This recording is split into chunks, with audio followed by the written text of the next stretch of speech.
So for more on what to expect from today's hearing, I want to bring in Chief National Affairs and Justice Correspondent Jeff Pegues. So Jeff, you know, Cassidy Hutchinson spoke a lot and pretty openly in that videotaped deposition. She seemed like she answered all the questions.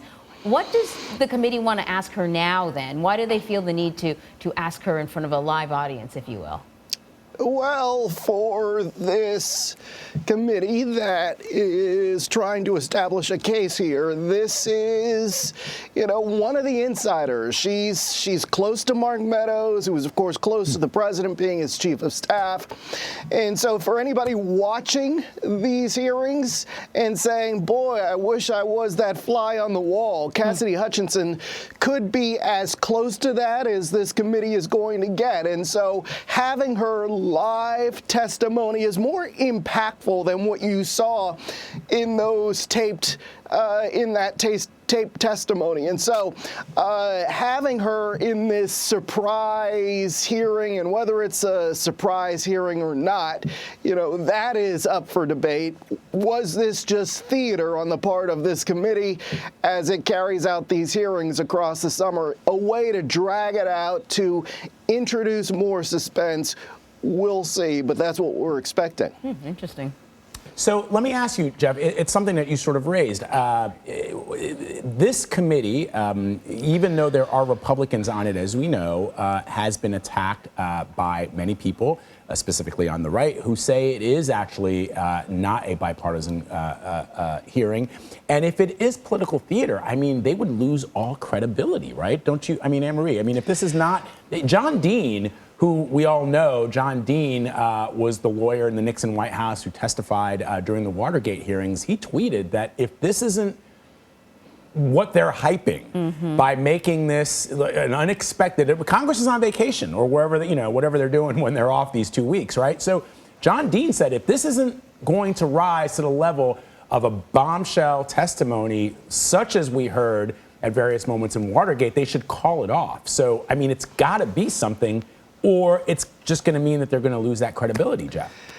Well, Cassidy Hutchinson, going back to her, she's an engaging witness. Some of the things that she acknowledged in her testimony, the fact that some members of Congress called up asking for pardons, it's all very interesting. And you guys know as well as I do that whenever there's a hearing in Congress, you often have members of Congress who are grandstanding, making these speeches so that their constituents back home will see them on TV. And in this case, you know, it's a little bit more, no, that's not fair. It's a lot more scripted.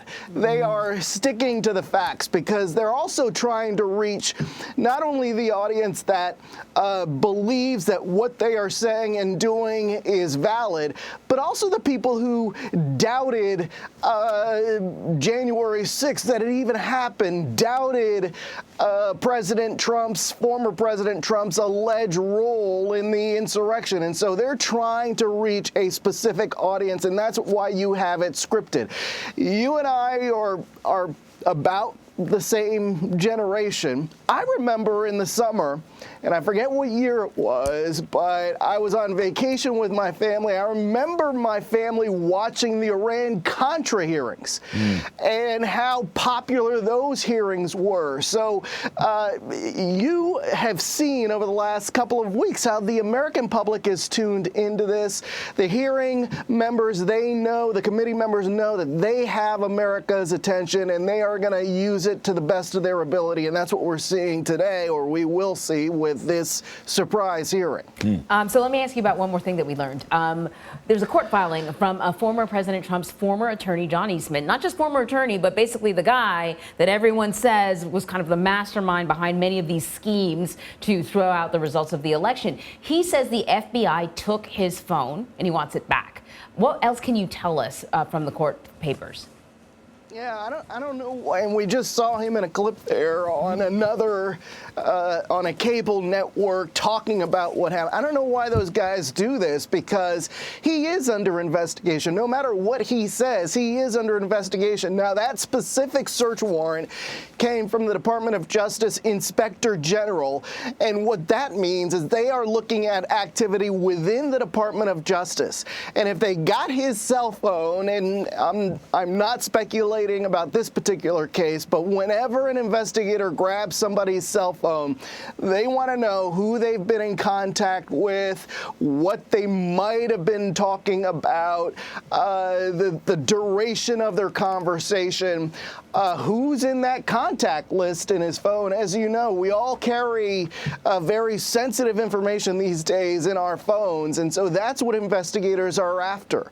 And so even though Eastman, who is a central player in this, there are a lot of people who are speculating out there close to Trump world who believe that he is going to be one of the fall guys, if you will. And so he's an important figure in this, in part because he was one of the main drivers behind that fake elector scheme. And so the fact that investigators have seized some of his electronic devices, his cell phone, that's important. All right, Jeff Pegues bringing us the information we need. Jeff, thank you very much, my friend. My pleasure.